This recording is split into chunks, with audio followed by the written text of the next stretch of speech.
It's the Lunch Show with Chad Summers. Fasten your seatbelts for the greatest radio show in the world, ever. And now, the host of the Lunch Show, Chad Summers.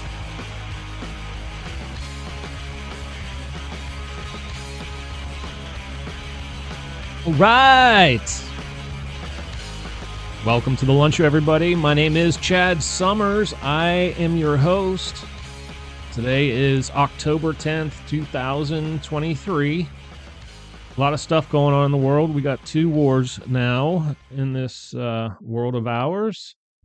And today is either day 3 or day 4 of the new war in Israel.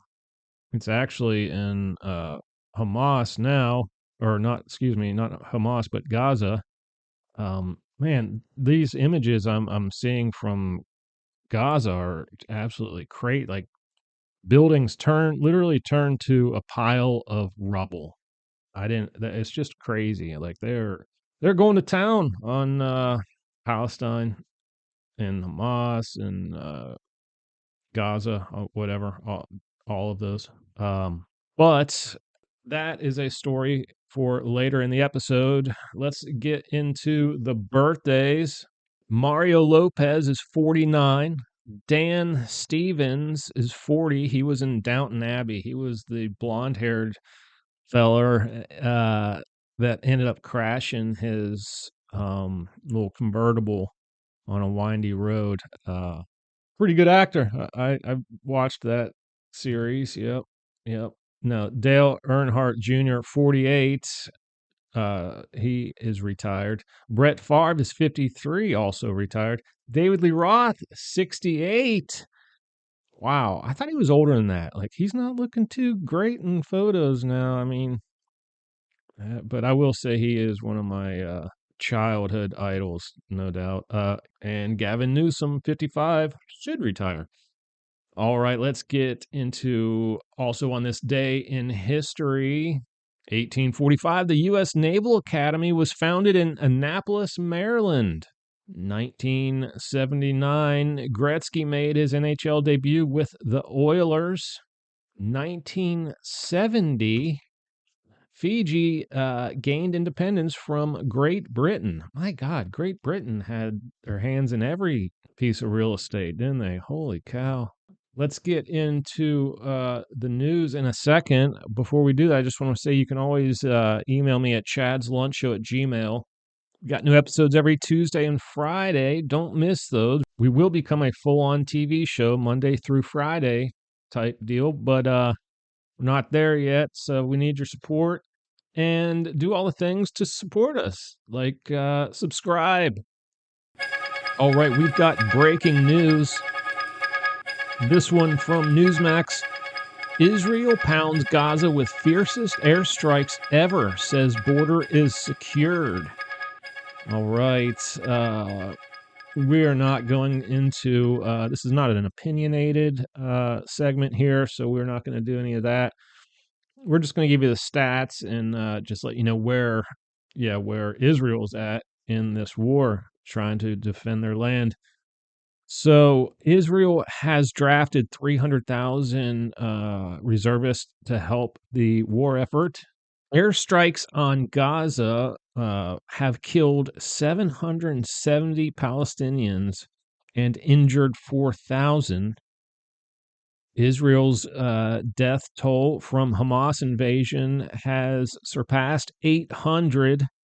11 of those were Americans. Hamas swears to execute one hostage, which they have over 100 of, for every bomb that drops in Gaza.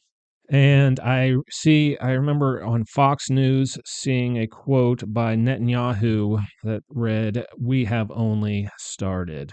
So this is not going to end anytime soon. And, Netanyahu, I believe, he means business. I'm not kidding.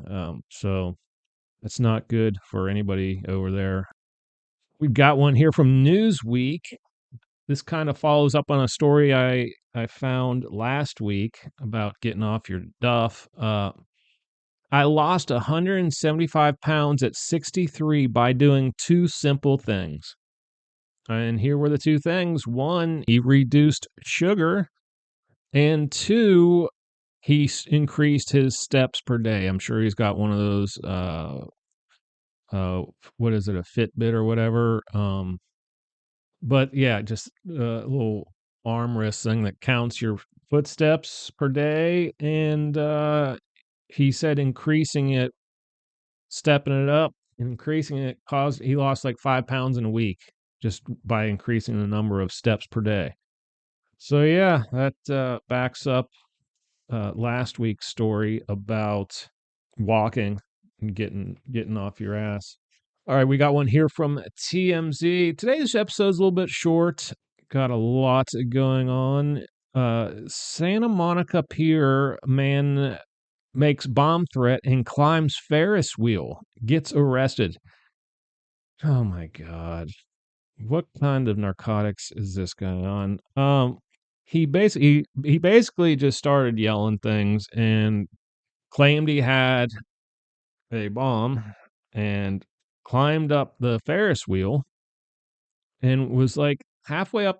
He was near the hub and then walked out halfway out on one of the spokes and just started yelling stuff. And I guess the authorities could not make out what he was yelling. He eventually climbed down, was arrested. He had nothing explosive on his person, thank goodness. But yeah, California, never a dull moment out there. But all right, this is a story from Blast. This is a follow-up also, the Tupac case. Headline reads, 50 Cent trolls Diddy in connection to Tupac Shakur's death. Quote, time to lawyer up.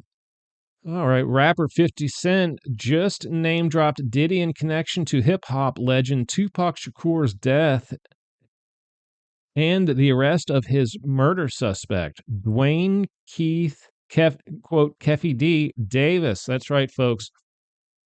A arrest has been made in the murder, or red rum, I should say, of Tupac Shakur over 20 years later. I forget exactly what year he was red rummed, but so that's great news. I hope everybody that was involved in it gets thrown in the can. That'd be great. Even if he is a superstar celebrity, can't, you do the crime, you do the time. All right, folks, you know what time it is. It's time for good news. But before we do that, I want to make it simple this time. Just subscribe. All right. This one is from Indy 100. Man works 42 years at minimum wage and barely gets a farewell. But there's a happy ending. Hey, who doesn't love a happy ending? We do it every episode here at the Lunch Show. That's how we roll. All right. So basically, I don't have any of the text from it, but I remember. So what happened was, this guy, honestly, he does look kind of strange. I'm not saying he's an ugly man, but his half of his face looks like he's suffering from paralysis, like facial paralysis. And it's just, maybe that had something to do with it. Unfortunately, this world is like that. But so he retires and they give him like a half-assed barbecue. And I guess that's it. And one of the coworkers was like, "No, no, no, no, no, we're not having this. This guy deserves better than this." And so she puts out a GoFundMe to, collect some donations to help the guy. He ends up at this point, I don't, it's probably you can probably still go donate, but like over $60,000. He got more from the donations than he had saved up for retirement. So he's got over double the money that he had saved up for retirement. So that is super cool. This guy, he loved his job and he was just like, all right, I love what I do. I'm just going to live simple, I guess. But that's it. That's great news. And today is Tuesday, so we will have a new episode this Friday. I hope you all have a good week. And until Friday, keep pressing on in your life. And peace out. All right, folks, that's it for the lunch show today. Don't forget to come back every Tuesday and Friday for new episodes. And don't forget to like, share, tweet, subscribe, friend, listen, email, and tell your friends and family about us. We need every single one of y'all. Thank you in advance for your support, and I hope you all have an awesome day. You just listened to The Lunch Show.